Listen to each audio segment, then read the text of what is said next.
One of the itinerants from the Samarai, a fierce, tall, sickly bearded character in a black jacket, was clearly well in his cups when he arrived. Loud and aggressive, he bristled with potential threat and was treated with respect on all sides. Inevitably, he came over to me and wanted to shake my hand. He became a changed person. I had him eating out of my hand, quiet, gentle, and charming.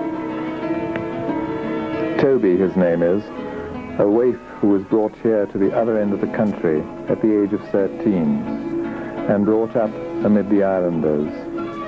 He must feel the difference in his racial origins, but he's learned to master it by being extravagantly friendly and interested in everyone. He works for Burns Phillips, or BP as it's known, and claims he had spotted me on the docks and wanted to talk but was too shy. He bought me a beer before joining friends at a nearby table. His place was taken by Joe, an elderly greying stevedore from Burns Phillips, who tried to indicate that Toby was non-compos mentis. Actually, I thought no more than Joe was, and certainly much less than our distinguished magistrate by this time. Various others wanted to be introduced, and I did my best to be friendly and attentive to all of them. In such a meeting pot of cultures, with islanders coming in from all directions and from very different ethnic and social origins, I delighted in the opportunity to exchange words, however fleetingly. The barman began to put out the light shortly after 10, but by this time many had laid up reserves of bottles, which they carried out with them to consume in the garden. They risk being arrested if stopped by a policeman in the public street with a bottle on their person, and would almost certainly appear before Norman, our distinguished magistrate, who was by now so inebriated, trying to stuff one last bottle down his throat at one end while peeing against the garden hedge with the other, that he would find it hard to keep a pretense of decorum in court. Joe and I accompanied him home and delivered him up to his patient wife, and then we went our separate ways.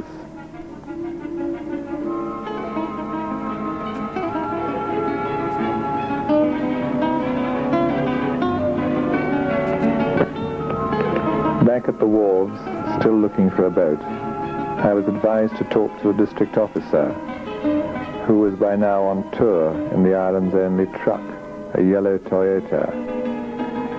When he returned, I learned there were no government vessels leaving today for Alotau.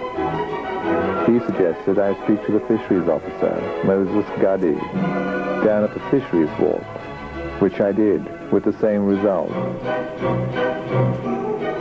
It was drizzling more or less incessantly, and I was beginning to feel depressed. Down at the other pier, where the small boats come in, there were only 2 vessels moored. One a tiny job, crewed by 2 young apprentices from the vocational school over on the mainland. Both are from Missima Island. I sheltered with them in their cramped little cabin for a spell, and then went back to the other wharf, this time with better results. There was a fairly large masted vessel, the Alotau, due to leave at 10 a.m. from the steamship pier. They agreed to take me, so I dashed back to the lodge to collect my stuff.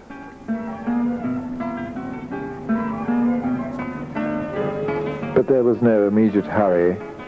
The loading process proceeded at a leisurely pace, and I had time for a last lingering look around at this island which so fascinated me.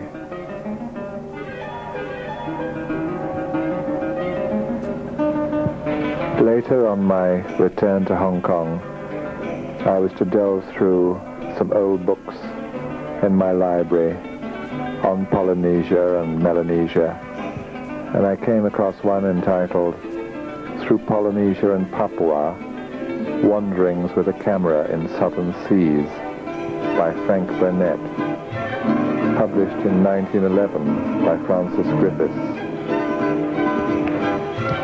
There I found the following reference. Samarai, a beautiful little island about 65 acres in extent, situated off the southeast end of New Guinea, though not the seat of government, which is at Port Moresby, is the principal commercial center of British Papua, besides being the chief station of the Melanesian mission. Until a comparatively recent date, it consisted of a swamp rising on one side to a small hill and affording every facility for the malarial mosquito to breed in myriads. It is not surprising, therefore, that Samarai became a byword for unhealthiness. In fact, it was simply a hotbed of fever. Much money had been expended in the past on attempts to drain the morass, with a view to improving the health conditions. But these efforts all proved futile and of no avail until the present district medical officer, Dr. Jones, appeared on the scene. He had practiced his profession for some years in Cuba, the southern states, and Central America, where he had made a life study of tropical diseases. He is, therefore, a specialist on malarial fevers, and it is due to his indefatigable labors that Samarai is today perfectly healthy for a European to live in. It was at once determined by him that the swamp must go at any cost, and as drainage had proved a failure, he decided to fill it up. For that purpose, a portion of the hill was cut away and utilized. He then planted palms and tropical shrubs along the boulevards of the streets intersecting the reclaimed land, thereby creating a most pleasing landscape, where before there had been a deadly swamp. One path particularly attracts the visitor. It is known as the Croton Walk, for being lined on each side by a hedge of these gorgeously foliated plants. The result of all these improvements is that the malarial mosquito has forsaken his old haunts on Samarai, and in consequence fever is now almost unknown among the permanent residents. This malarial mosquito is unique in many ways. Though small, he is indeed mighty. No time is lost by him in getting in his fine work, nor does he emit any buzzing warning to his intended victim. Having decided upon an attack, he drops down without any apology whatever upon the exposed skin and immediately commences boring operations. While engaged in these, he stands on his head and becomes so absorbed in his work that he is oblivious to all danger. Consequently, one has no difficulty in obtaining the satisfaction of bringing his existence to a sudden and untimely end, but not always before the victim has had introduced to him the bacillus that later becomes the cause of all the fever troubles. A couple of weeks having been passed pleasantly at Samarai in visiting the numerous native villages along the shore of the mainland, Mr. Clune, in whose comfortable hostelry I had been staying, kindly invited me to accompany him to his plantation at Moon Bay, a deep indentation into the New Guinea coast, about 25 miles from Samarai. There I had a very amusing experience while taking a photo of the interior of a dwelling. On account of the darkness prevailing in all native houses, I concluded that a flashlight would be necessary in order to obtain any satisfactory results. Having chosen my subject, therefore, in the shape of one of the largest huts in a village near the plantation, I proceeded to round up quite a concourse of natives of both sexes and of all ages, whom, with the aid of a few sticks of tobacco, I succeeded in grouping at the end of one of the interiors. Then, by blocking them up with matting, I excluded as much as possible of the light that penetrated into the building through the doors, and after focusing my camera, applied a match to the flashlight. I certainly did not anticipate the panic that followed. The nervous system of one ancient savage, who was sitting on his haunches near and with his back towards a door, received such a shock that he fell back against the matting, which, by giving way, precipitated him head over heels down the ladder onto the ground.